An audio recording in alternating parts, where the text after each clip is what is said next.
you mentioned in one of your last talks that petroleum wasn't what we thought it was, that it wasn't a fossil fuel, that it didn't come from fossil animals. Yeah. Is it just a mineral? Is it a mineral like any other mineral? Is that how it, what would you say?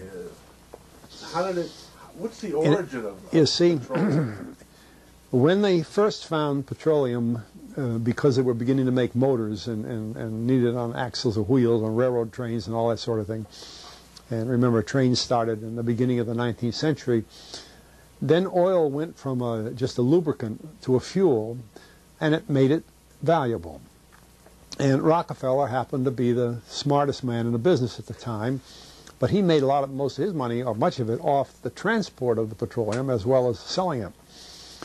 But one thing they realized was, because oil is putting a price on oil is like putting a price on a pail of water. You know, no initial cost. It's in the ground, and in those days they were, some of it almost what you'd call surface mining the oil. They didn't go down deep. So in order to get the price up, they hit on the idea that they would have to make it appear to be scarce. That after we take the next few barrels out, we're probably going to have to close this well. You know, that kind of thing. Well, a very fortuitous event.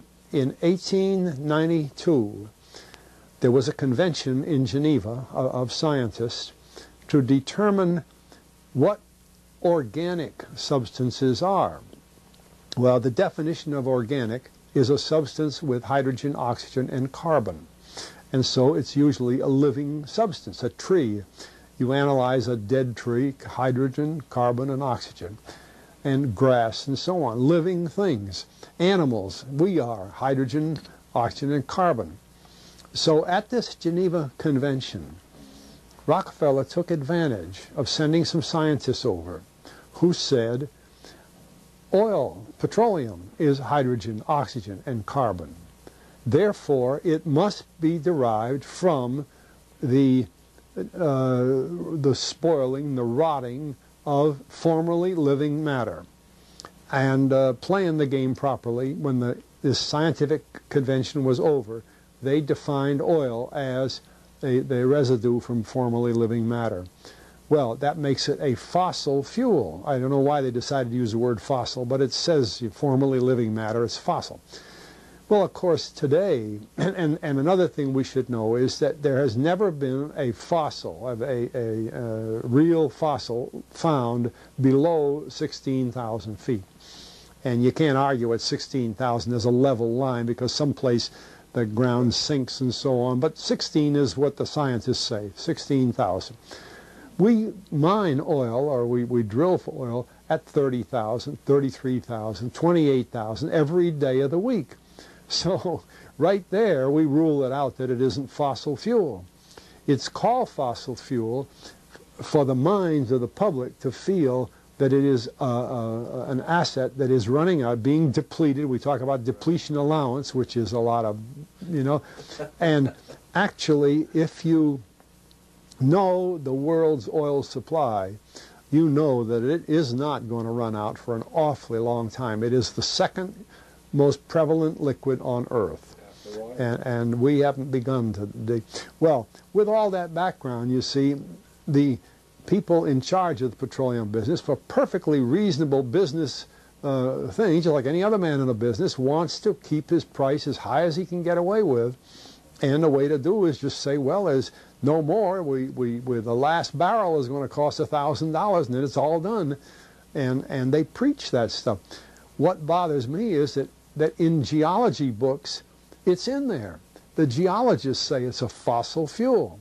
They've been bought. I mean, I went to a 4-year federal staff energy seminar run by the government of the United States during the so-called energy crisis. I was the participant that represented the railroad industry.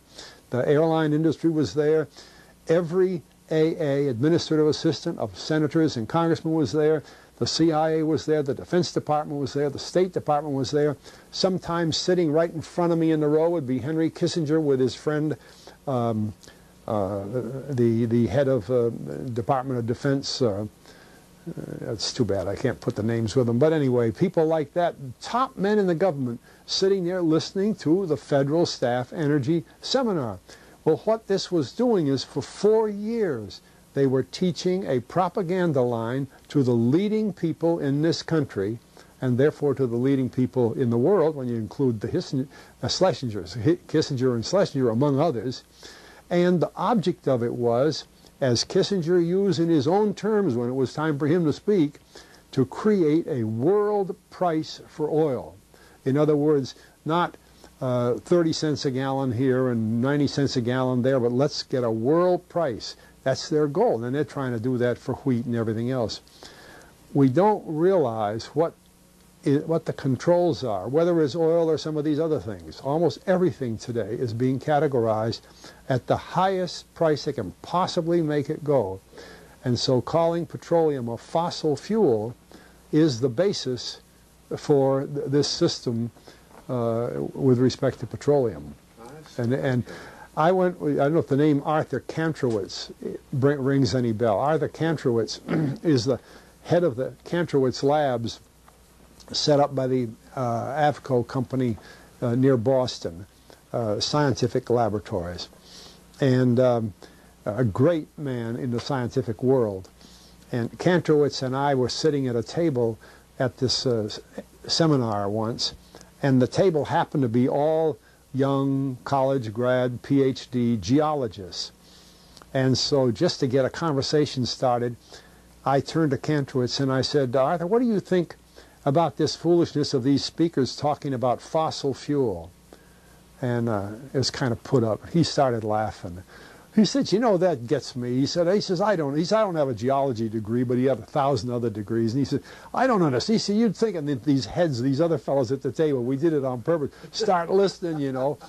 And he asked, he said, are you gentlemen, he says, you're here at the meeting, are you gentlemen by any chance geologists? And one fellow, yes, I am. And the other one, yeah.